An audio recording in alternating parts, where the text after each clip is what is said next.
এই কুকুরটা আর বাঁচবে না, এটাই সবাই ভাবছিল। কিন্তু শেষটা দেখলে আপনি কাঁদবেন। এক বৃষ্টি ভেজা বিকেলে একটি ছোট কুকুর রাস্তার ধারে পড়ে কাঁপছিল। ভেজা শরীর, ক্লান্ত চোখ আর নিঃশ্বাস ধীরে ধীরে দুর্বল হয়ে যাচ্ছিল। মানুষ পাশ দিয়ে যাচ্ছিল, কেউ তাকাচ্ছিল, কেউ ভিডিও করছিল, কিন্তু কেউ থামছিল না। ঠিক তখনই স্কুল থেকে ফেরা এক ছোট মেয়ে কুকুরটাকে দেখতে পেল।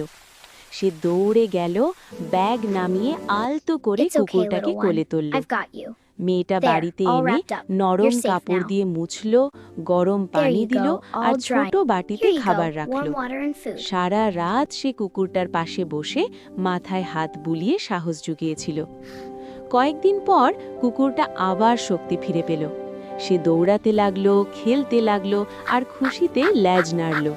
মেয়েটা হাসলো আর কুকুরটাও তার চারপাশে ঘুরে আনন্দ প্রকাশ করল। শিক্ষা: একটু দয়া বদলে দিতে পারে একটা জীবন। You're so happy.